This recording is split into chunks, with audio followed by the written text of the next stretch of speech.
गुरवे गौरचन्द्राय राधिकायै तदालये कृष्णाय कृष्णभक्ताय तद्भक्ताय नमो नमः। वन्दे अहं श्रीगुरो श्रीयुतापदकमलं श्रीगुरून् वैष्णवांश्च श्रीरूपं साग्रजातं सहगण रघुनाथान्वितं तं सजीवं साद्वैतं सावधूतं परिजनसहितं कृष्णचैतन्यदेवं श्रीराधाकृष्णपादं सहगण ललिता श्रीविशाखान्वितांश्च नमामि विष्णुपादाय कृष्णप्रेष्ठाय भूतले श्रीमते भक्तिवेदान्त स्वामिनिति नामिने। नमस्ते सारस्वती देवे गौरवाणी प्रचारिणे निर्विशेष शून्यवादी पाश्चात्यदेशतारिणे अम्निलाचल निवासाय नित्याय परमात्मने बलभद्र सुभद्राभ्यां जगन्नाथाय ते नमः। जय श्री कृष्ण चैतन्य प्रभु नित्यानंद श्री अद्वैत गदाधर श्रीवासादि श्री गौर भक्तबिंद। हरे कृष्णा कृष्णा कृष्णा हरे हरे हरे राम राम राम हरे हरे। ओम नमो भगवते वासुदेवाय ओम नमो भगवते वासुदेवाय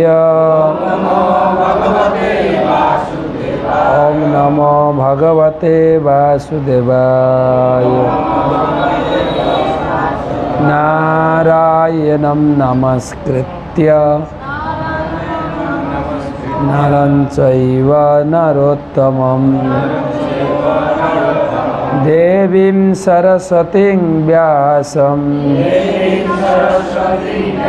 ततो जयम् उदीरये। तमादिदेवं करुणानिधानं तमालवर्णं सुहितावतारम्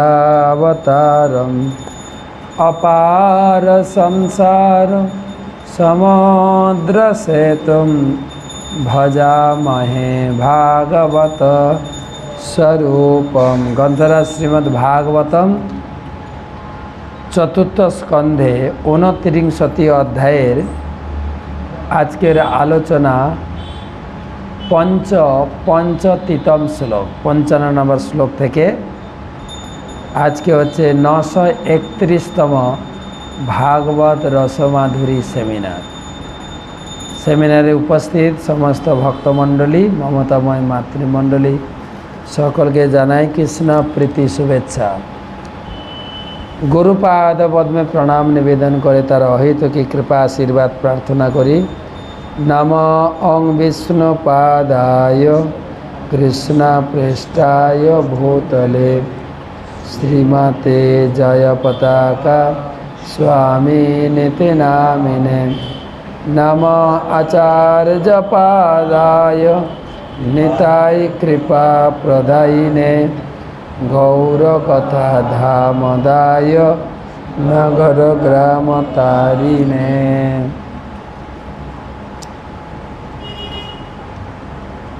भागवत महात्म मदेक बंधो मत्संगीन मदगुरो मदमहाधन मद निस्तारक मद भाग्य मदानंद नमस्तुते। শিল সনাতন গোস্বামী তিনি বলছেন যে ভাগবত হচ্ছে আমার জীবনের একমাত্র বন্ধু, ভাগবত হচ্ছেন আমার জীবনের একমাত্র সঙ্গী, ভাগবত হচ্ছেন আমার গুরু, ভাগবত হচ্ছেন আমার জীবনের মহাধন। মত নিস্তারক ভাগবত আমাকে উদ্ধার করবে, মদ ভাগ্য ভাগবত আমার জীবনের ভাগ্য খুলে দেবে, মদানন্দ নমস্তুতে ভাগবত আমার জীবনের আনন্দ ফিরিয়ে আনবে। তো সেই ভাগবত আমরা আলোচনা করব চতুর্থ স্কন্ধে 29 অধ্যায় পঞ্চপঞ্চতিতম শ্লোক 55। শতং বিচক্ষ্য মৃগচেষ্টিত আত্মনন্তু চিত্যম নিজচ্ছ হৃদি কর্ণধ্বনিম চ চিত্তে জহঙ্গনাশ্রমম সত্তমযূথগাথম পিণীহি হংস শরণম বিরমক্রমেণ। শতং বিচক্ষ মৃগচেষ্টিতমাত্মনস্তু চিত্যম নিজচ্ছ হৃদি কর্ণধ্বনিম চ চিত্তে জহঙ্গনাশ্রমম সত্তম যূথগাথম প্রেণেহি হংস শরণম বিরমক্রমেণ। অনুবাদ: নারদ মুনি বলছেন, হে রাজন, আপনি হরিণের রূপকটি কেবল হৃদয়ঙ্গম করার চেষ্টা করুন। আত্মচেতনায় মগ্ন হয়ে সকাম কর্মের দ্বারা স্বর্গলোকে উন্নীত হওয়ার শ্রবণ সুখ পরিত্যাগ করুন। মৈথুন আকাঙ্ক্ষায় পূর্ণ গৃহস্থ জীবন পরিত্যাগ করুন এবং স্ত্রী পুরুষের আখ্যান শ্রবণের বাসনা পরিত্যাগ করে জীবনমুক্ত ভগবত ভক্তের কৃপায় ভগবানের আশ্রয় অবলম্বন করুন। এইভাবে জড়জগতের আসক্তি থেকে মুক্ত হন। কয়েকটা অধ্যায় আলোচনা চলছে একই প্রসঙ্গ, আর এই আলোচনা নারদ মুনি শোনাচ্ছেন প্রাচীন বহির্ষদকে। আপনারা শুনছেন যে প্রাচীন বহির্ষদের পুত্ররা ভগবানের সেবায় যুক্ত হয়েছেন, কিন্তু প্রাচীন বহির্ষদ ধর্মের নামে কিছু কর্মকাণ্ডে যুক্ত হয়েছে। নারদ মুনি তাকে কর্মকাণ্ড থেকে মুক্ত করে ভগবত সেবায় যুক্ত করার জন্য কয়েকটা অধ্যায়ে শিক্ষা দিলেন। প্রসঙ্গ হচ্ছে গীতা ভাগবতের জ্ঞান, এটা কাকে দান করছেন? নারদ মুনি, ভগবান কৃষ্ণ এবং ভীষ্মদেব, কুন্তী মহারানী, অনেকের বক্তব্য আমরা ভাগবতে পাই। এটা অনুভব করতে হবে এই জ্ঞান আমার প্রতি, প্রত্যেক শিক্ষার্থী যেন এটা অনুভব করে। তাই এখানে বলছেন সারা জগতের লোক যেভাবে ধর্মকর্ম করে, আমাদের ধর্মকর্ম একটু আলাদা, তাই না? আলাদা না? সবাই নিতেও পারে না। আমরাও তো ধর্মকর্ম করছি, তোমাদেরটা কীরকম কীরকম যেন একটা, তাই না? দেবদেবী মানো না, শুধু কৃষ্ণ পূজা করো, কেন? সব ঠাকুর তো এক, বলেন লোকে। তো সেটাই বোঝানোর জন্য নারদ মুনি এখানে অনেক কাহিনী বলছেন। তো এখন হরিণের কাহিনী চলছে। হরিণের কাহিনী আগের শ্লোকে শুনেছেন। এটা হরিণীর সঙ্গে আনন্দে মাঠে চড়ছিল, ঘাস খাচ্ছিল, কিন্তু তার সামনে রয়েছে বাঘ, ওত পেতে বসে আছে, ধরে হরিণটাকে খাবো। পিছনে আছে শিকারী, তীর ধনুক নিয়ে বসে আছে, হরিণটাকে শিকার করব। এদিকে স্ত্রীর সঙ্গে ঘাস খেতে মগ্ন আছে, আর পার্শ্ববর্তী জঙ্গল থেকে বিভিন্ন প্রকার কীট পতঙ্গের ঝিঝি আওয়াজ হয় না, জঙ্গলে আওয়াজ হয় না? এই বর্ষাকালে যাবেন, কত সুন্দর সুন্দর আওয়াজ, ঝিঝি পোকার আওয়াজ।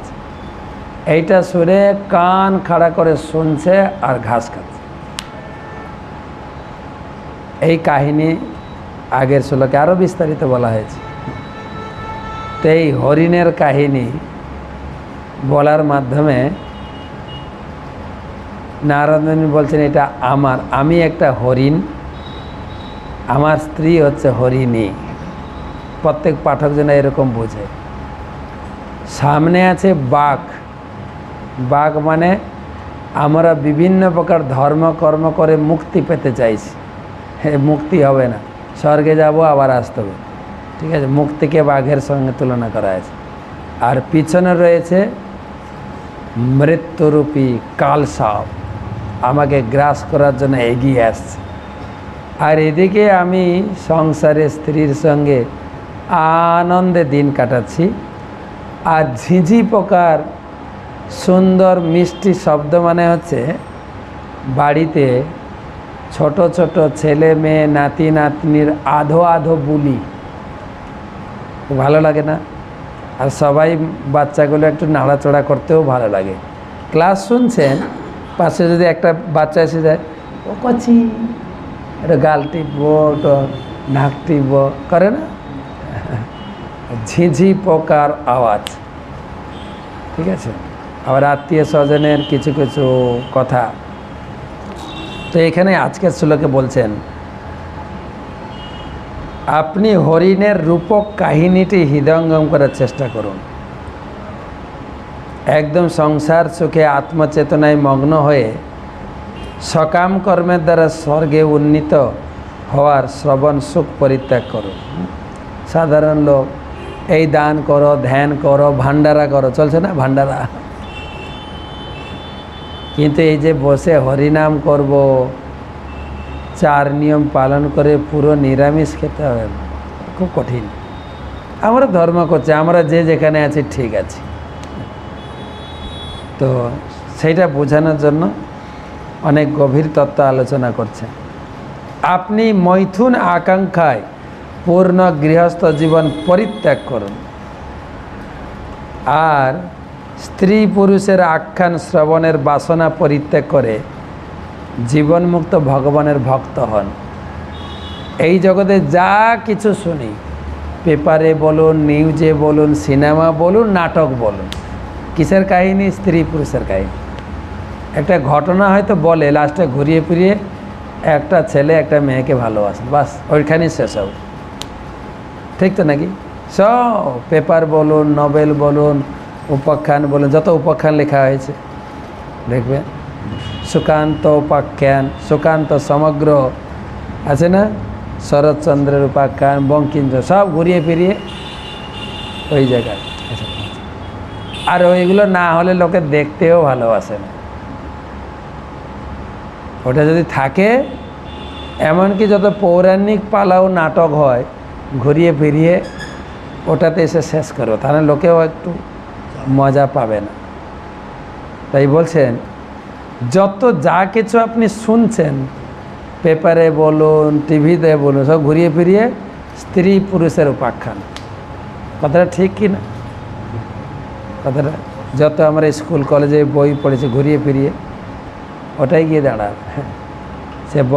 সে রবীন্দ্রনাথ ঠাকুরের 3 বিঘা জমি থেকে শুরু করে যত উপাখ্যান হয়, ঘুরিয়ে ফিরিয়ে ওইখানে এসে দাঁড়াবে। বলে ওগুলো শোনা বন্ধ করো। এখন তো পেপারে পাবেন একটাই ঘটনা, আরজি করে অভয়ার মেয়ে, কে কি বলল ওটাই লিখে, তার মা কি বলল, ডাক্তার কি বলল, পুলিশ কি বলল, আর বিচারক কি বলল। আপনি কি বলেন আপনার কাছে? কেননা পেপারওয়ালাদের এক একটা সময় এক একটা খোরাক আছে, খোরাক, তাদের খবর কিছু থাকে না। তো একটা জিনিস পেলে আপনি অভয়ের ব্যাপারটা শুনেছেন, অভয়ার ব্যাপারটা আপনি কি বলেন? আপনাকে খোঁচাবে, ওখান থেকে নিয়ে লিখবে, আর ওগুলো লোকে পড়তে ভালোবাসে। এটা মানা যায়? যেখানে লোকে চিকিৎসা করতে যায়, ভালো হতে যায়, আর সেখানেই মৃত্যু ঘটনা মানা যায়, এসব লিখে রাখে বলে। তাই ভক্তি সিদ্ধান্ত সরস্বতী ঠাকুর বলছেন, আমাদের প্রচুর খবর রয়েছে কৃষ্ণ ভাবনামৃতে। ওরা তো প্রতিদিন একটা পেপার বের করে। আমাদের কৃষ্ণ ভাবনামৃতে যা খবর আছে, তারপরে এখন ইস্কনের কত খবর, এই ব্যান্ডেলে কী প্রোগ্রাম হচ্ছে, সারা হুগলিতে কীভাবে নাম অট্ট প্রচার হচ্ছে, এই সারা হুগলি না সারা পশ্চিমবঙ্গ, সারা ভারত না সারা বিশ্ব, কত খবর বের করানো যেতে পারে পেপারে। বলে প্রতি সেকেন্ডে একটা করে পেপার বের করানো যায়। আর তিনি এতগুলো পেপারও শুরু করেছিলেন ভক্তি সিদ্ধান্ত ঠাকুর। নদিয়া প্রকাশ, বিষ্ণুপ্রিয়া, আরও কী কী পত্রিকা ছিল ওনার, অনেক পত্রিকা। হ্যাঁ, তো প্রভুপাদ তাই লিখেছেন, ছিল ভক্তি সিদ্ধান্ত ঠাকুরের ব্যাস পূজাতে একটা গান লিখেছিলেন। তাতে তিনি লিখলেন যে মায়ার কচকচানি যত পেপারের শব্দ, পেপারের শব্দ আর টিভির শব্দ মানে মায়াতে জগৎকে আকৃষ্ট করে রাখার জন্য, কিন্তু প্রচারের দ্বারা তাহা করহ স্তব্ধ। আমাদের কৃষ্ণ ভক্তি প্রচার, ভগবত দর্শন পত্রিকা, হরে কৃষ্ণ সংকীর্তন সমাচার, বা গুরু মহারাজের একটা পত্রিকা আছে শ্রী গুরু প্রসঙ্গ। গুরু মহারাজ কোথায় কোথায় যাচ্ছেন, কোথায় কোথায় কী প্রচার করছেন, সব ভ্রমণের যত যত প্রোগ্রাম সূচি পাবেন, সেইগুলো পড়ে পড়ে আমাদের পেপার পড়ার যে আকর্ষণ, যা টেস্ট, সেটা ভুলে যেতে পারেন। তারা পেপার পড়াকে উদ্বুদ্ধ করার জন্য লিখে, আনন্দবাজার পেপার পড়তে হয়, না হলে পিছিয়ে পড়তে হয়। আমি বললো পড়লেও পিছিয়ে পড়বেন, তারা বলে পড়তে হয় নইলে, আচ্ছা না, বড় বড় অ্যাডভার্টাইজ লিখে, পড়লেও এগোবেন না, পড়লেও পিছিয়ে পড়বেন। কেন? সেখানে কোনো ভালো খবর নেই, একটাও ভালো খবর নেই, সব পরনিন্দা পরচর্চা ছাড়ার কিছুই নেই। আপনারা কি মনে করেন যে আমরা এত প্রচার করছি, হাওড়া হুগলি, আজকে আমরা হাওড়াতে একটা স্কুলে প্রায় 1000 ছাত্রের সামনে আমরা গীতা আলোচনা করলাম, গীতা দান হলো। তা আপনি কী মনে করেন কালকে আনন্দবাজার পত্রিকায় বেরোবে? মোটেই না, মোটেই না। আর বের করতে গেলে আপনাকে অনেক টাকা দিতে হবে। হ্যাঁ, ক্লাসিক সার্টিফাইড যে কলমটা আছে, এইটুকু লিখতে গেলে আপনার 10,000 টাকা লাগবে, বা 10-12,000 টাকা। আর ফ্রন্ট পেজে যদি ফটো দিয়ে দেন তো 1,02,000 টাকা লাগবে। কিন্তু অনুষ্ঠানে কিছু একটা দুর্ঘটনা ঘটে যাক, বিনা পয়সায় বেরোবে কালকে একদম ফ্রন্ট পেজে। কেন? পরচর্চা পরনিন্দা ছাড়া আর কিচ্ছু না, বের করে না। সেই জন্য পড়তে হয়, নইলে পিছিয়ে পড়তে হয়। পড়লেও পিছিয়ে পড়বেন, এগোবেন না। আবার বর্তমান লিখে তারা একটু ধর্মের নাম করে, তারা আবার পত্রিকায় বিক্রি করে। তারা বলে ভগবান ছাড়া কাউকে ভয় করে না। তারা মনে করে আমরা ভগবানের কথাটাই লিখছি, মোটেই না।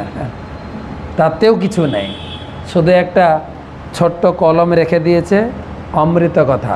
তা আবার গীতা ভাগবতের কথা দেয় না, ওই বাবা কি বলেছে, ওই বাবা কি বলেছে, আলতু ফালতু কথা সব লেখে। তারা মনে করে আমরা ধর্মপ্রাণ লোকদের একটু আকর্ষণ করি। আবার প্রতিদিন আবার উল্টো লেখে। বর্তমান লিখছে ভগবান ছাড়া কাউকে ভয়, পড়েছেন? ভগবান ছাড়া কাউকে ভয় করে, বড় বড় লিখছে। প্রতিদিন আবার লেখে সত্য কথা ভগবানকেও ভয় করে না, তাদের অ্যাডভার্টাইজ। তো লিখতে পারো, কিন্তু তোমাকে ভগবানকে ভয় করতেই হবে, কিছু করার নাই। ভগবানের সেবাটাই হচ্ছে সত্য কথা, ভগবানের নাম করাটাই হচ্ছে সত্য কথা। ভগবান গীতা ভাগবত যা লিখেছেন সেটা সত্য কথা। তোমার কথাটা সত্য কথা না, কিন্তু তুমি কে হে? তোমার কথা সবাই মানবে। দু চারটা লোককে তুমি কিছু লিখতে পারো, গুছিয়ে লিখে হয়তো জগতে প্রচার করতে পারো, আর সেই ধরনের লোক আকৃষ্ট হতে পারে। তোমাকেও ভয় করতে হবে ভগবানকে। যখন মৃত্যু আসবে তখন তোমার কথায় কেউ আর আটকাবে না, ঠিক আছে? তো এখানে বলছেন স্ত্রী পুরুষের আখ্যান, স্ত্রী পুরুষের কাহিনী শ্রবণ করা বন্ধ করো, ভগবানের সেবায় যুক্ত হও। এইভাবে জড় আসক্তি থেকে তুমি মুক্ত হতে পারো। প্রভুপাদ অনেক বড় তাৎপর্য দিয়েছেন এই শ্লোকের উপরে। কর্মকাণ্ড জ্ঞানকাণ্ড কেবল বিষেরই ভাণ্ড, অমৃত বলিয়া যে বা খায়, নানাজনী সদা ফিরে কদর্য ভক্ষণ করে, তার জন্ম অধপাতে যায়। কর্মকাণ্ড ও জ্ঞানকাণ্ড হলো কেবল বিষের পিয়ালা, সেইগুলি পান করবে, এগুলি অমৃত বলে মনে হয়, তাদের অবশ্যই খুব কঠিন পরিশ্রম হবে দেহে জন্ম জন্মান্তর ধরে। এই সমস্ত স্ত্রী পুরুষের কাহিনী খুব ভালো লাগে শুনতে, অমৃতের মতো লাগে। হ্যাঁ, রাত্রে শুতে গিয়ে যদি কোনো একটা কাহিনী খুলে দিয়ে আর ঘুমই আসে না, কি ভালো লাগছে, তুমি ঘুমিয়ে যাও, একটু একটু একটু শুনি, তার অমৃতের মতো লাগতে, কিন্তু বিষ ভরা আছে, বিষ, জীবনটা শেষ। এমন একজন ব্যক্তি এই সমস্ত ধরনের ছাইপাশ আহার করে এবং এই অর্থে ইন্দ্রিয় তৃপ্তির দ্বারা তুমি জগতে ভ্রষ্ট হয়ে যাবে। মানুষ সাধারণত সকাম কর্ম ও মনোধর্ম জ্ঞানের দ্বারা আকৃষ্ট হয়। তারা সাধারণত স্বর্গলোকে উন্নীত হতে চায় অথবা ব্রহ্মে লীন হতে চায়, কিংবা জিহ্বা ও উপস্থর সুখে মোহিত হয়ে সংসার জীবনে আবদ্ধ হতে চায়।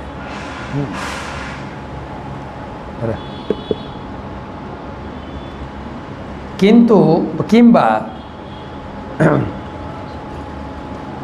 দেবর্ষি নারদ এখানে স্পষ্টভাবে মহারাজ প্রাচীন বহিষ্মানকে উপদেশ দিয়েছেন আজীবন গৃহস্থ আশ্রমে আবদ্ধ না থাকতে। গৃহস্থ আশ্রমে থাকার অর্থ হচ্ছে স্ত্রীর অধীন হয়ে থাকা। শুনতে খারাপ লাগছে না? এরকম হয় নাকি বাস্তব? আপনারা প্রভুদের অধীন করে রেখেছেন? বাস্তব কথা বলেন। হ্যাঁ, গতকালকে একটা জায়গায় বলছিলাম, সত্যি কিন্তু মাতাজি যা বলেছেন ঠিক বলেছেন। বিয়ের সময় স্বামীকে 7 পাকে বাঁধে। কত পাকে? 7 পাকে। বিয়েটা 7 পাকে বাঁধেন, বেঁধে আঁচলে তাকে বেঁধে টেনে টেনে ঘরে ঢুকায়। ঘরের মালিক স্ত্রী। প্রভুপাদ এটাই বলছে, স্ত্রীর অধীনে থাকে।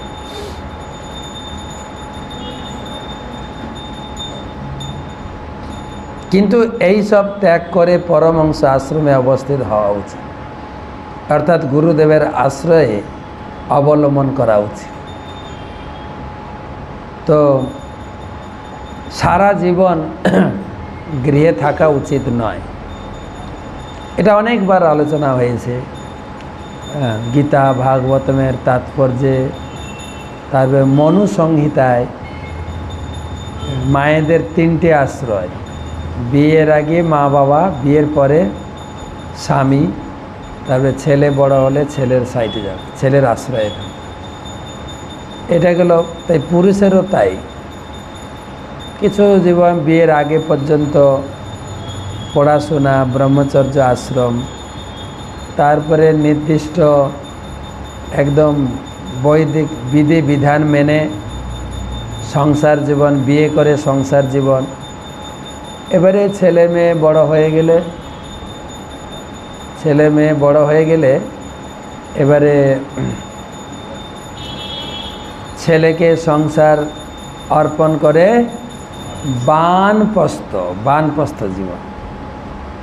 ঘর ছাড়তেই হবে, কিন্তু সেটাই বলছেন এখানে নারদ মুনি, ঘর ছাড়তে হবে। আমরা ঘর ছাড়ি না ছাড়ি, অফিস থেকে কিন্তু আমাদের ছাড়িয়ে দেয়। আমি যত বড় ভালো অফিসার হই, যা হই না কেন, আমি ভালো মাস্টার, স্কুলে আমি ভালো পড়াই, আমি কোম্পানির ভালো ম্যানেজার, যা হই না কেন 60 বছর হয়ে গেলে আপনাকে আপনার জন্য একটা উৎসব করা হবে, হ্যাঁ, কী বলে, ফেয়ারওয়েল উৎসব করা হবে, আপনার অনেক প্রশংসা করা হবে। কিন্তু দাদা আমাদের কোম্পানি যা বাড়িয়েছেন, অনেক কাজ করেছেন, অনেক দূরে এগিয়ে নিয়ে গেছেন, দাদার কাছে আমরা আমাদের কোম্পানির সবার তরফ থেকে কৃতজ্ঞ, ধন্যবাদ।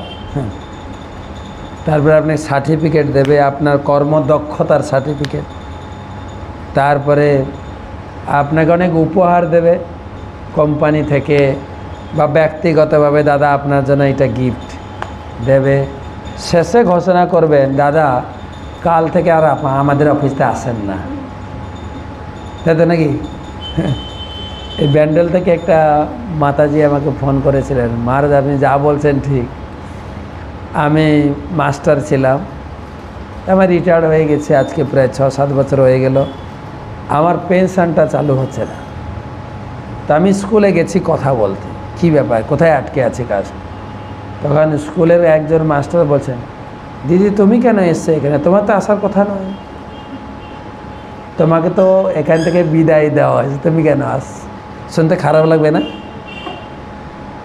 অর্থাৎ অফিস থেকে, কোম্পানি থেকে আপনাকে রিটায়ার্ড দিয়েছে, তার মানে আপনাকে সংসার থেকেও রিটায়ার্ড নিতে হবে, ঘর ছাড়তে হবে। আর আমাদের এরকম সেন্টার করা আছে, সেন্টারে আসুন, সেবা করুন, ব্যাস। এই সুবিধা তো প্রভুপাত করে দিয়ে গেছে, সেবা করুন। আর না হলে মানসিকভাবে রেডি থাকেন। প্রতি ঘর ঘর আমরা ছিল গুরু মহারাজ ঘর ঘর মন্দির বানিয়েছেন, যেটা বলে নামহট্ট মন্দির। হ্যাঁ, মন থেকে বিদায় নিয়ে স্বামী স্ত্রী বসে ওই মন্দিরে বসে ভজন করুন। মানে বাড়িতে থাকবেন, বাড়িটা হচ্ছে বৃন্দাবন। আপনার ঘর পরিত্যাগ করে লোকে জঙ্গলে যায় না, বানপ্রস্থ মানে বনে যাওয়া, ঘরে বন বানিয়ে ফেলুন, বৃন্দাবন। কী বন? বৃন্দাবন। ওখানে বসে ভজন করবেন। ঘরে ছেলে বৌমা কি করছে না করছে শুধু চোখ বন্ধ করে রাখবেন, ঠিক আছে? না দেখলেই হলো, তাহলে অসুবিধা নেই, যেটা গুরু মা দিয়ে গেছে। তো চাণক্য পণ্ডিত বলেছেন, 50 ষড়ধং বনম ব্রজেত, যার 50 বছর বয়স হয়ে গেছে তাকে বনে যেতেই হবে, মানে বানপ্রস্থ নিতেই হবে। কেন না, মাতা যস্য গৃহে নাস্তি, যার বাড়িতে মা নেই, মা মারা গেছেন। মা যখন মারা যায় ছেলের বয়স কত যায়? 50, 55, 60। কেন আগেকার দিনে তো ছোট অবস্থায় বিয়ে হতো। মায়েদের হয়তো, যারা আমার ঠাকুমার বিয়ে হয়েছিল 12 বছরে, আমার দাদুর বয়স ছিল 14 বছর। তো বয়স বিয়ে হওয়ার তো পরের বছরই তাদের সন্তান আসতো। আমাদের তো সন্তানই না, এখন না, সংসারটাকে একটু গুছাই। কিন্তু আগে কী ছিল, তাই না? তো ধরুন এখন 18-20 বছরে যদি বিয়ে হয়, 20-22 বছরে সন্তান এসে গেল, আর সেই মা বাবা যখন মারা যাবে তখন সন্তানের বয়স 50-60 হয়ে যায়। মাতা যস্য গৃহে নাস্তি ভার্যা চ অপ্রিয়বাদিনী, মা যখন মারা যায় তাই ছেলের সুখ চলে যায়। ছেলের সুখ হচ্ছে মা। মা চলে যাওয়ার পরে তার জীবনের সুখ সমাপ্ত। কেন? ভার্যা চ অপ্রিয়বাদিনী, ভার্যা তো কোনোদিন প্রিয় কথা বলে না, কোনোদিন প্রিয় কথা বলে। এটা বাস্তব, যারা বাড়িতে আছেন জানেন। যদি মাঠ থেকে কাজ করে ফিরেছেন বা বাজার থেকে ফিরেছেন বা অফিস থেকে ফিরেছেন, মা দেখা হলেই বাড়িতে ফিরেছেন, মা দেখবে আরে আরে আরে আয় আয় আয়। হ্যাঁ, মা চায় পেটকে, তো পেটটা ঢুকে গেছে রে, সারাদিন খাস না, আয় জল খা, একটা টিফিন খা, তারপরে কথা বলবি। মা চায় পেটকে, মা কোথায় দেয়, পেটটা ঢুকে গেছে রে, সারাদিন খাসনি। বউ চাই ট্যাগকে, কয় টাকা আনছো? তো ভাত যাচ্ছ অপ্রিয় বাদিনী। তাই মা চলে যাওয়ার পরে সংসারটা কীরকম না, বলছে ভাজ্যা চ গৃহে যস্য মাতা নাস্তি ভাজ্যা চ অপ্রিয় বাদিনী অরণ্য তেন গন্তব্যম। তাকে কোথায় যেতে হবে? অরণ্য, বনে। কেন? যথা অরণ্য তথা গৃহম। অরণ্য বনে হিংস্র পশু আছে না, বাঘ, ভালুক, সাপ, বিচ্ছু। অরণ্যটা যেরকম তার বাড়িটাও সেরকম। বাড়িটা একটা অরণ্য, ঘরে ঢুকলেই চালু, গ্যাস নেই, চাল নেই, টাকা নাই, এ নেই, ও নেই, বাস চালু। বলে তাহলে আছেটা কি? এবার আছের লিস্ট শুরু হবে। নেই লিস্ট গেল, এবার আছে লিস্ট। টিউশন ফি দেওয়ার বাকি আছে, গ্যাসের বিল দেওয়া বাকি আছে, হ্যাঁ, স্কুলে পরীক্ষা ফি দেওয়া বাকি আছে। বাকির লিস্ট যথা অরণ্য তথা। এইখানে বলছেন ঘরটা ছাড়েন, ঘরটা ছেড়ে ভজন করুন, আর গুরুদেবের আশ্রয় গ্রহণ করে গৃহ ত্যাগ করে আশেপাশে ইস্কনে সেন্টার আছে সেবা করুন। আর না হলে কি করবে? দ্বিতীয় অপশান কি? বাড়িতে আপনি এখন থেকে ভাগবত পড়া শুরু করবেন, এখন থেকে নাম জপ, ভগবানের সেবা প্রচার করতে করতে এমন অভ্যাস হয়ে যাবে, দূর আর সংসার ভালো লাগে না। কত তাড়াতাড়ি ছেলে বউর হাতে সংসার চাপিয়ে আমি বিদায়, নাম করব। হ্যাঁ, আমাদের অনেকে বলেন যে মহারাজ একটু অপেক্ষা করুন, আমাকে একটু রিটায়ার্ড হতে দেন, অবসর প্রাপ্ত হলে পূর্ণ সময় প্রচারে দেব। প্রচার করছে ও। যারাকে জিজ্ঞাসা করে কী করছেন, বলছে ভাবছিলাম পুরো প্রচার করব, কিন্তু সংসার, সে 16 মালা জব, ভালো করে জব, এখন জবটা খুব ভালো হচ্ছে। সকালে ভাগবত পড়ি, ভগবানকে ভোগ নিবেদন, প্রসাদ প্রসাদ খেতে 10টা বেজে যায়। তারপরে এখন ভক্তিশাস্ত্রী কোর্স করছি, করছি, খুব আনন্দে আছি। প্রচারটা একটু সময় কম যাচ্ছে, কিন্তু ভাগবত পড়ে এত ভালো লাগছে, ভাবছে এইটা যদি আরও আগে থেকে পড়া চালু করতাম। তাদের সংসারে কি হচ্ছে না হচ্ছে, ছেলের কোথাও চাকরি যাচ্ছে, চাকরি পাচ্ছে, ব্যবসা ক্ষতি, ছেলে বৌমা ঝগড়া করছে। বাবা তুমি আমাদের সংসারটা দেখছো না? আসলে না, আমার ওইগুলো সব মাথায় ঢোকে না, আমি একটু কি করো বুঝতে পারছি না, তুই তোর শ্বশুর বাড়িকে নিয়ে একটু সামলে নে। বাস করছে লোকে অনেক। তো এখন অনুভব হচ্ছে, কি বলবো মহারাজ, এই ভাগবত পড়া, হরিনাম করার টেস্টটা যদি আরও আগে থেকে আলো পেতাম, তাই এখন থেকে যদি অভ্যাস করে তাহলে এটা করতে পারব। তো সেই জন্য এখানে প্রভুপাদ লিখছেন যে এইসব পরিত্যাগ করে গুরুর আশ্রয় করে নিজেকে পরমহংস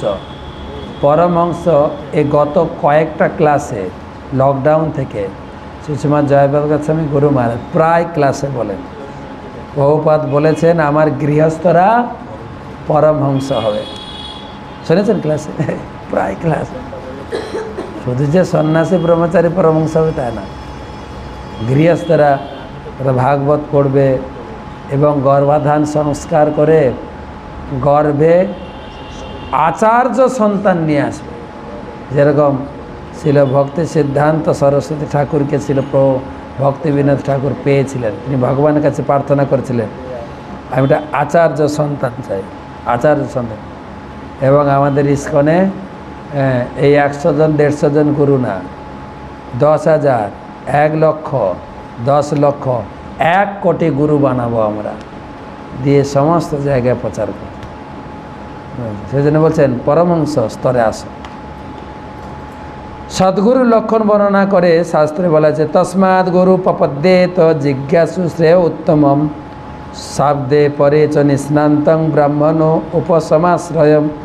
যে ব্যক্তি প্রকৃতপক্ষে সুখী হতে চায় তার কর্তব্য হচ্ছে সদ্গুরুর অন্বেষণ করা, তার কাছে দীক্ষা গ্রহণ করা, তার শরণাগত হওয়া। গুরুদেবের যোগ্যতা বিচার করে শাস্ত্র উপলব্ধি করেছেন এবং তিনি অন্যকে সেই জ্ঞান দিতে পারেন। এই প্রকার মহাত্মা যিনি সমস্ত জড়জাগতিক বিচার পরিত্যাগ করে সর্বতভাবে পরমেশ্বর শরণাগত হয়েছেন, সেই গুরুদেবের কাছে গিয়ে আপনি দীক্ষা নেবেন। পরমহংস হচ্ছেন তিনি যিনি পরব্রহ্ম পরমেশ্বর ভগবানের আশ্রয় অবলম্বন করেছেন। কেউ যদি পরমহংস গুরুদেবের আশ্রয় অবলম্বন করেন তাহলে তার শিক্ষা এবং উপদেশের মাধ্যমে ধীরে ধীরে সংসার জীবনের প্রতি বিরক্ত হয়ে চরমে তার প্রকৃত আলয় ভগবত ধামে ফিরে যাবেন। এই শ্লোকে অঙ্গনাশ্রমম অসত্যম যুথগাথম উক্তটি বিশেষভাবে তাৎপর্যপূর্ণ। যারা সারা জগৎ, অনেক বড় তাৎপর্য, স্ত্রীর দ্বারা নিয়ন্ত্রিত হয়ে মায়ের বন্ধনে আবদ্ধ হয়। মানুষ কেবল তার বিবাহিত স্ত্রীর দ্বারাই নিয়ন্ত্রিত হয় না, সে মৈথুন কেন্দ্রিক সাহিত্য উপন্যাসের দ্বারা নিয়ন্ত্রিত হয়। সংসারে তো আসক্ত, আর একটা ওই ধরনের স্বামী স্ত্রীর গল্প, ওইগুলোর দ্বারা, নাটক নভেলের দ্বারাও আসক্ত হয়। জড়জগতের বন্ধনে আবদ্ধ হওয়ার এটি হচ্ছে কারণ। মানুষ তার নিজের চেষ্টায় এই জঘন্য সঙ্গ পরিত্যাগ করতে পারে না, কিন্তু সে যদি পরমহংস সদ্গুরুর আশ্রয় অবলম্বন করে তাহলে সে ক্রমশ আধ্যাত্মিক জীবনের স্তর উন্নীত হয়, যার ফলে লোকে হরিনাম করার বা গীতা পড়ার সময় পায় না। কিন্তু আমি দেখি স্টেশনে কত দোকান আছে, বইয়ের দোকান আছে না স্টেশনে, সব গল্প, ফেলুদা, এসবের কাহিনী, ভূতের কাহিনী। কেন আমরা সবাই ভূত? আমরা সবাই ভূত না? আমরা ভূত না, মহাভূত। আমাদের শরীরটা কী দিয়ে তৈরি হয়েছে? পঞ্চমহাভূত। ভূত না, মহাভূত আমরা। তা আমরা ভূতের কাহিনী পড়তে ভালোবাসি। দেখবেন বইমেলা হয়, বইমেলা, জেলায় জেলায় বইমেলা হয় না? বইমেলাতে সব বই দোকানে দড়ি দিয়ে সব বই টাঙানো থাকে। কী বই টাঙানো থাকে? ভূতের গল্প, শুধু ভূতের গল্প থাকে, আর লোকে ওগুলো বেশি কেনে। দেখবে ফেলুদা, নন্টে ফন্টে, দেখবেন এইসব বই আছে। দেখবে সেই জন্য এইসব বই দেখি যারা ট্রেনে বিমানে যারা ভ্রমণ করে পড়ে খুব, তারা বই কিনে, ওইসব বই কিনে বই পড়ে, সময় কাটছে না তো বই। এটা পড়ছে পেপার, বিমানবন্দরে পেপার রাখা আছে ফ্রি, কয়েকটা পেপার রাখা আছে, আপনার যেটা দরকার নিয়ে বিমানে সময় কেটে যাবে। ঠিক আছে, তো প্রশ্ন আছে এইসব পড়ে লোকে সময় কাটায়।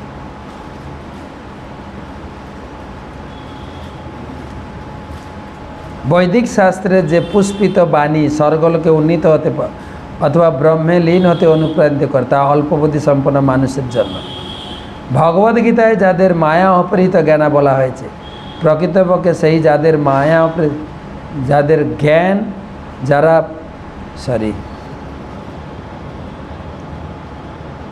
যারা প্রকৃত জ্ঞান হচ্ছে সেই জ্ঞান যার পাবে জড়জগতের দুঃখময় পরিস্থিতি হৃদয়ঙ্গম করা যায়।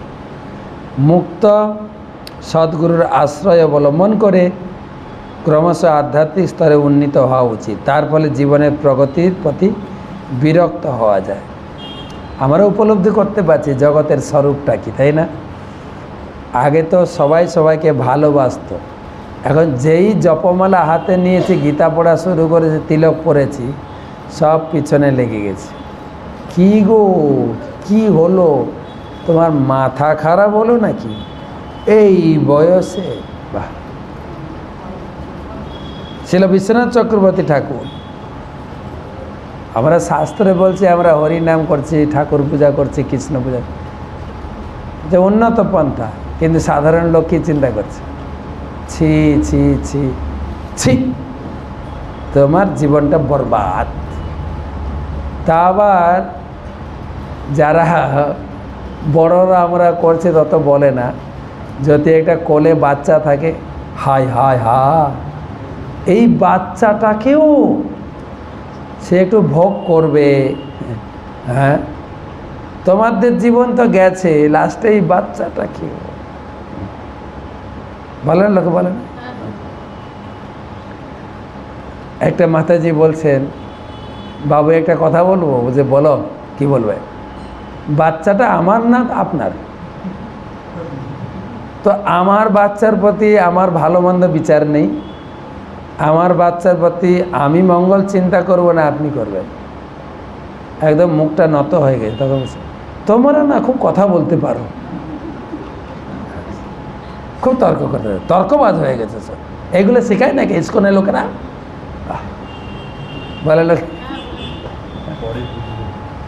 আসলে সে আপনার শিশুকে ভালোবাসছে না, তার বলার বক্তব্য হচ্ছে, তুই এত ছোট থেকে নিরামিষ খাচ্ছিস, আমার তো এত বয়স হয়ে গেলে আমি তো আমিষ ছাড়তে পারলাম না, তাই তুইও খা আমিও খাই। এটা যে বক্তব্য। তো সেই জন্য বলছেন, যারা প্রকৃত জ্ঞানী তারা খুঁজবে এই জগৎটা কেমন, সব কিছু। শিল বিশ্বনাথ চক্রবর্তী ঠাকুরের মতে হংস শরণম শব্দ হচ্ছে কুটিরে মহাপুরুষের অবস্থান করেন। সন্ত পুরুষেরা সাধারণত দূরে নির্জন অরণ্যে অথবা সাধারণ কুটিরে বাস করেন, কিন্তু তাদের বিচার করে দেখতে হবে যে সময়ের পরিবর্তন হচ্ছে। বনে অথবা কুটিরে বাস করা হয়তো সন্ত পুরুষদের ব্যক্তিগত স্বার্থে শ্রেয় হতে পারে, কিন্তু কেউ যদি ভগবানের বাণী প্রচার করতে চান, বিশেষ করে পাশ্চাত্যের দেশগুলিতে, তাহলে তাকে বিভিন্ন স্তরের মানুষদের কৃষ্ণ ভক্তির প্রতি আকৃষ্ট করার জন্য সন্ত পুরুষদের উপযুক্ত ব্যবস্থা করতে হবে। এই শ্লোক অনুযায়ী কেউ হয়তো মনে করতে পারে যে সংসার ত্যাগ করে বনে যেতে হবে।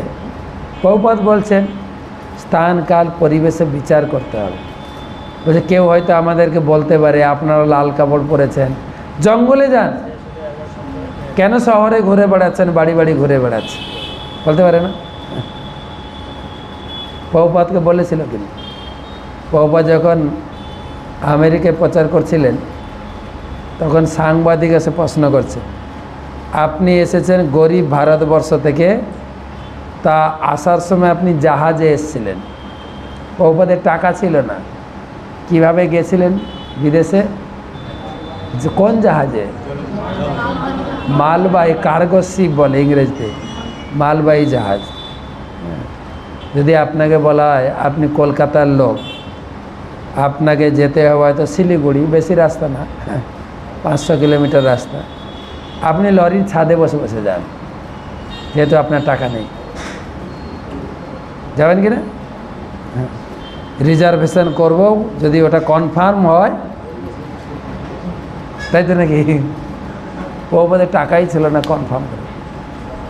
মোরারজি দেশাই একটা কমপ্লিমেন্টারি ফ্রি টিকিট দিয়েছিলেন, জাহাজে বসে যাচ্ছে।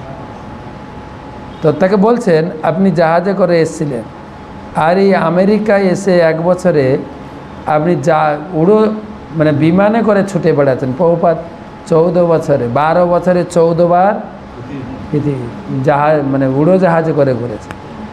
উনি বলতে চাইছিলেন সাংবাদিক যে আপনি গরিব লোক, আর আমেরিকা এসে অনেক টাকা হয়ে গেছে আপনার। প্রভুপাদ বলছেন না, ওটা ঠিক না, আমি জাহাজে করে এসছিলাম, কিন্তু আমি এখানে এসে দেখছি তোমরা এত দ্রুত নরকে যাচ্ছ, তাই জাহাজে চড়ে তোমাদের ধরতে পারছি না, তোমাদের পিছনে পাল্লা দিয়ে প্লেনে দৌড়াচ্ছি। স্থানকাল পরিবেশে তাই সাধুরাও শহরে শহরে ঘুরে বেড়াচ্ছেন, শহরে শহরে সেন্টার বানাচ্ছে। আবার কেন না? মানুষকে কৃষ্ণ ভক্তি প্রচার করার জন্য। ছিল রাধা গোবিন্দ মহারাজ বলতেন, সেন্টার মানে হচ্ছে অনুসন্ধান অফিস।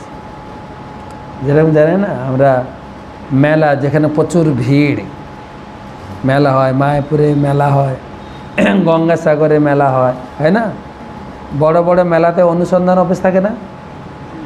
গভর্নমেন্ট থেকে করে, মেলা কর্তৃপক্ষ থেকে করে। কেন করে? কার কেউ হারিয়ে যেতে পারে, খোঁজ নেবে। তাই এই সেন্টার হচ্ছে, এটা হচ্ছে অনুসন্ধান অফিস। হ্যাঁ, কিসের অনুসন্ধান? না, ভগবানের অবস্থান হচ্ছেন, ভগবান খুঁজছেন তার সন্তানকে। আমরা তার সন্তান, ভগবানকে ভুলে ভগবান থেকে আলাদা হয়ে হারিয়ে গেছি। ভগবান খুঁজছেন সন্তান। ভগবানের স্থিতি হচ্ছে সন্তান হারা পিতা, মনে রাখবেন। ভগবানের স্থিতি হচ্ছে সন্তান হারা পিতা, আর আমরা আমাদের পিতাকে হারিয়ে ঘুরে বেড়াচ্ছি। একে তাকে বলছি তুমি আমার বাবা, তার সঙ্গে 50-60 বছর থেকে মরে গেলাম, আবার একজন বাবা। না না, উনি বাবা না, তুমি বাবা। এইভাবে আমরা জন্ম মৃত্যুতে বাবা মা ঘুরে ঘুরে আসল বাবাকে খুঁজে পাচ্ছি। তাই আমাদের পজিশন হচ্ছে, আমাদের স্থিতি হচ্ছে পিতৃহারা সন্তান। আমরা হচ্ছি পিতৃহারা সন্তান। ভগবান হচ্ছেন সন্তানহারা পিতা। ভালো করে মনে রাখবেন, ভগবান হচ্ছেন সন্তানহারা পিতা, আর আমরা হচ্ছি পিতৃহারা সন্তান। তাই এই হচ্ছে অনুসন্ধান সেন্টার। এখানে লোকে আসবে, সে তার পিতাকে খুঁজে পাবে। এটা যেরকম বিবেকানন্দ দেব চিকাগো শহরে একটা শব্দ বলে দিয়ে সবার প্রিয় হয়ে গেছিলেন, আমেরিকান ব্রাদার্স অ্যান্ড সিস্টার। হে আমেরিকান, আমার ভাই বোনেরা। তো এত আমেরিকানবাসী খুশি হয়েছিলেন, 2 মিনিটে লেকচার দেওয়ার সুযোগ পেয়েছিলেন, 5 মিনিট হাততালি পড়েছে। তো গুরুমার ওই কথাকে সূত্র ধরে বলছেন, বিবেকানন্দের কথায় আমরা সবাই ভাই বোন। তাহলে আমরা ভাই বোন হতে গেলে বাবা নিশ্চয়ই একজন, আমাদের বাবাকে খুঁজতে হবে। বাবা না খুঁজলে ভাই বোন কী করে হবে বলুন? তাই তো নাকি? বাবাকে গীতায় কৃষ্ণ দাবি করেছেন, অহং বীজ পদপিতা, সবার বাবা হচ্ছে আমি, কৃষ্ণ দাবি করেছেন। এবং চৈতন্য চরিতামৃতে বলা হয়েছে, জগতের পিতা কৃষ্ণ, যে না ভজে বাপ। পিতাকে বাপ বলে না মাঝে মাঝে? বাপ, এ তোর বাপ, আমি তোর বাপ বলে না? জগতের পিতা কৃষ্ণ, যে না ভজে বাপ, পিতৃদহি পাতকীর জন্মে জন্মে তাপ। জন্ম জন্মান্তর আমরা কষ্ট পাচ্ছি যেহেতু বাবা থেকে হারিয়ে গেছি। তাই বাবাকে খুঁজে দেওয়ার অনুসন্ধান অফিস এইটা বেশি করে লোকের কাছে। আমাদের একটা অনুসন্ধান অফিস হয়েছে, কোথায়? অমুক জায়গায়, চলুন বলবে অনুসন্ধান। তাই সাধুরা ঘুরে ঘুরে কঠোর পরিশ্রম করে। সাধুরা পরিশ্রম করে তো নাকি না? সাধারণ লোক জানে সাধুরা কি করে। কি আমি একবার রাজধানীতে করে দিল্লি যাচ্ছিলাম, অনেক ট্রেন চড়েছি, আজ থেকে প্রায় 17 বছর আগে। একটু ইচ্ছা হয়েছিল রাজধানীতে হলো, রাজধানী নাকি খুব স্পিডে চলে, এখান থেকে দিল্লি যেতে অন্যান্য ট্রেনে 24 ঘন্টা লাগে, রাজধানীতে 14 ঘন্টা লাগে, খুব স্পিডে চলে। হ্যাঁ, ইচ্ছা হচ্ছিল, চলে যাচ্ছি। আর ওই প্রথম চড়া আর লাস্ট চড়া, ওই রাজধানীতে চড়ে গেছিলাম, 14 ঘন্টায় পৌঁছাবে, 14 ঘন্টা লেট ছিল। ঠিক আছে, তো রাজধানীতে ফ্রি খাবার দেয়, ট্রেনের লোক আছেন এখানে, ফ্রি খাবার দেয়। তো খাওয়াতে 2টো মিল দেয় সাধারণত, দুপুরে একটা রাত্রে একটা, বা কখনো সকালে দুপুরে।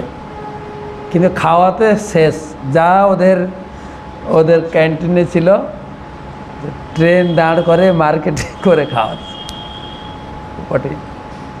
তা আমি যেটাতে ছিলাম, যে সিটে, তা আমার সামনে এখন কলকাতার মারোয়ারি ছিল। উনি বলছেন, মহারাজ জি আপ কাহা যাएंगे? আমি বলছি দিল্লি যাব।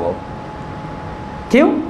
আমি বললাম দিল্লিতে আমাদের সেমিনার আছে, এটা সেমিনার অ্যাটেন্ড করতে হবে, কোর্স আছে। हाँ, आप लोग भी कोर्स सेमिनार करते हैं क्या?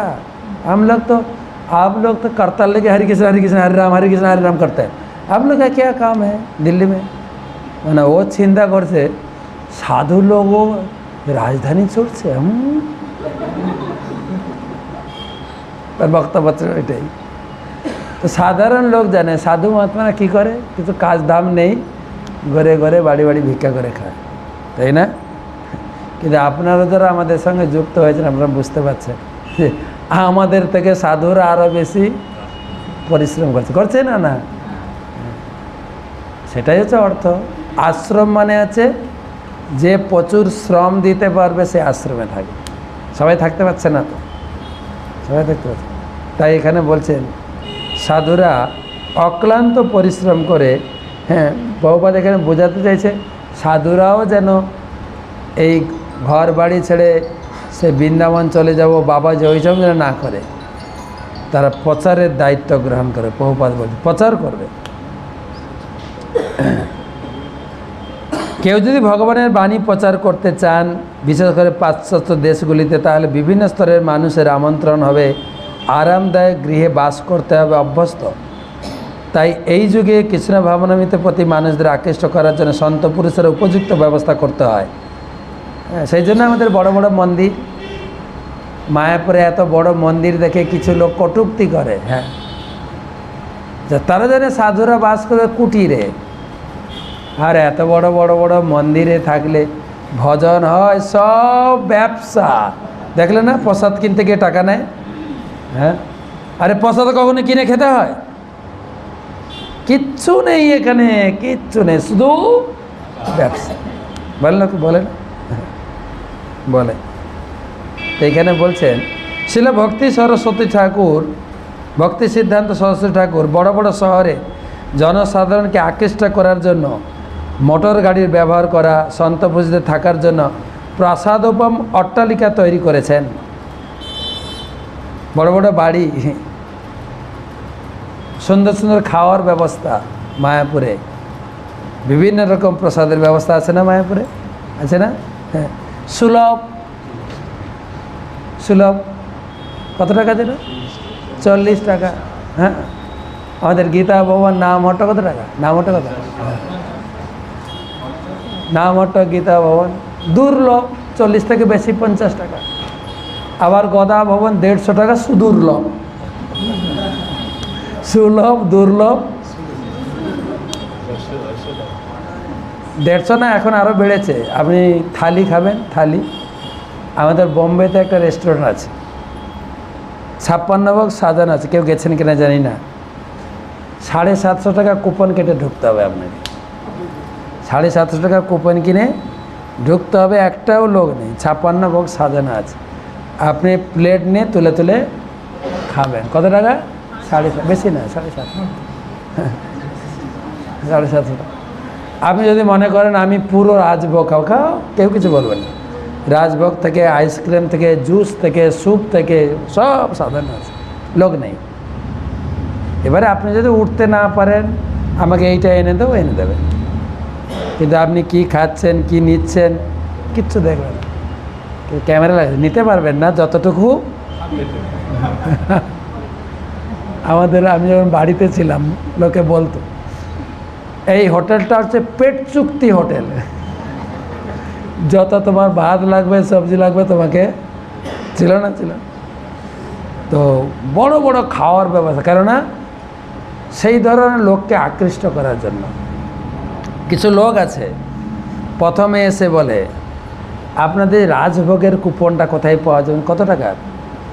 কি বাবা, এরকম ভাগ আছে না? সব থেকে বেশি যেটা, তাকে যদি আপনি 40 টাকা বললেন, তার মুখটা শুকিয়ে 40 টাকা। এর থেকে আরও কিছু বেশি, তাকে বলবেন 1100 টাকা। হ্যাঁ, ওইটা। তো সেই ধরনের কিছু লোক আছে তো, না নেই? তো সবার জন্য সব ব্যবস্থা আছে, সেই জন্য রাখা হয়েছে।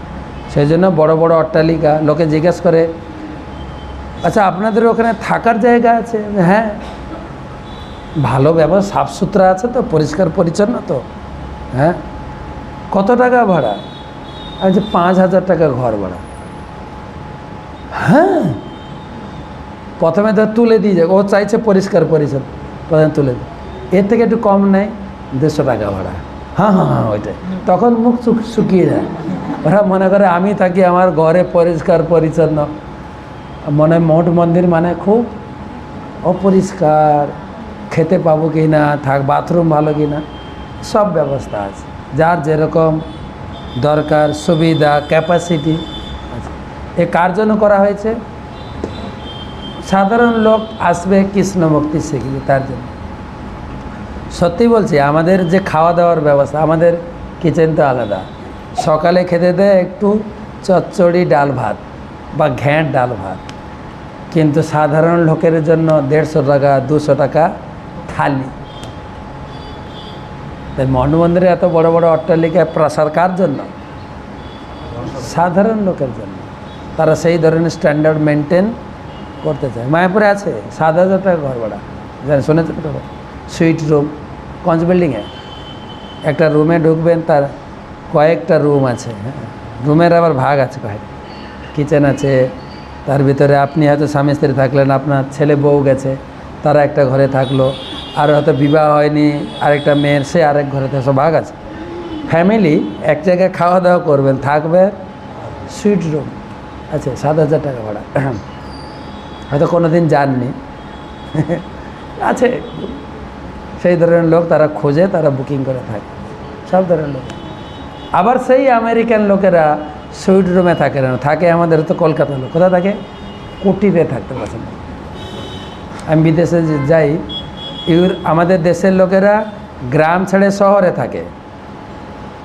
ইউরোপে গিয়ে দেখলাম যে শহরে থাকে লেবাররা, বড় বড় বিল্ডিং করা আছে, লেবাররা থাকে। আর যারা বাবুর লোক কোথায় থাকে? গ্রামে একটা ছোট্ট ভিলা বানিয়েছে, চারিদিকে অনেক ফুল ফল গাছ লাগিয়েছে। অফিস থেকে কাজ করে গিয়ে ফুল গাছে জল দেবে, ফল গাছে জল খায় না, ফল খায় না। কত চেরি ঝুলে আছে, টমেটো ঝুলে আছে, বেগুন ধরে আছে, সৌন্দর্য, ওগুলো যত্ন করে। এটা অর্গানিক, মানে একটা আলো বাতাস, খোলামেলা গাছপাতার আলো বাতাস সুগন্ধ নিয়ে থাকে ওরা। আর শহরে থাকে কারা? লেবাররা। তো বিভিন্ন লোকের বিভিন্ন রকম চয়, তা বিদেশি লোকেরা কুটিরে থাকে, সেই জন্য কুটিরও কিছু রাখা আছে মায়াপুর। কুটির আছে না, নিত্যানন্দ কুটির, আরও কয়েকটা কুটির বানানো হবে, প্ল্যান হয়েছে। শেষ করি আর 2 মিনিট।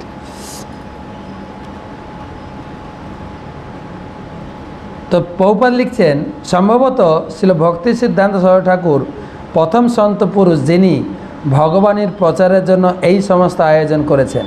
তার আগে তো সব কুটির নিয়ে থাকত। মূল কথা হচ্ছে, সাধু পুরুষরা বড় বড় শহরে গিয়ে আধুনিক যুগের জড়জাগতিক সুস্বাচ্ছন্দ্যের অভ্যস্ত মানুষদের আমন্ত্রণ করার জন্য ব্যবস্থা করে।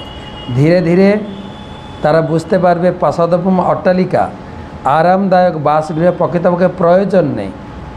প্রকৃত প্রয়োজন হচ্ছে জেনে তেনে প্রকারেণ জড়জগতের বন্ধন থেকে মুক্ত হওয়া। অনাসক্তস্য বিষয়ান যথারম পর্যন্ত নির্বন্ধ কৃষ্ণ সম্বন্ধ যুক্ত বৈরাগ্য উচ্চত। কেউ বিষয়ের প্রতি আসক্ত হয় কিন্তু শ্রীকৃষ্ণের সম্বন্ধে সব কিছু স্বীকার করেন, তিনি প্রকৃত বৈরাগ্যের স্তরে থাকেন। জড়জাগতিক ঐশ্বর্যের প্রতি আসক্ত হওয়া উচিত নয়, কিন্তু কৃষ্ণ ভক্তি আন্দোলন প্রসারের জন্য ঐশ্বর্য স্বীকার করা যেতে পারে। পক্ষান্তরে বলা যায়, যুক্ত বৈরাগ্যের জন্য, ত্যাগের জন্য জড় ঐশ্বর্য স্বীকার করা যায়। যুক্ত বৈরাগ্য, এ সমস্ত জিনিস আমরা গাড়ি ঘোড়া মাইক্রোফোন এ সমস্ত ব্যবহার করছি ভগবানের বাণী প্রচারের জন্য, তাতে কোনো আসক্ত নয়। যেরকম গীতায় বলা আছে, সাধারণ ভক্তরাও তারাও চোখ দেখে তাকায়, শোনে, অটোমেটিক চলে, তার কারো প্রতি সে আকৃষ্ট হয় না। আজকে এইখানে রাখি। 2টো প্রশ্ন ছিল, প্রশ্ন নিচ্ছি না, রাত হয়ে গেছে। কালকে বৃহস্পতিবার মনে হয় না, কালকে বৃহস্পতিবার, তো বৃহস্পতিবার চৈতন্য সুধা মাধুরী কালকে আলোচনা হয়। তো কালকে দেখা হবে আপনাদের সঙ্গে। শুভরাত্রি।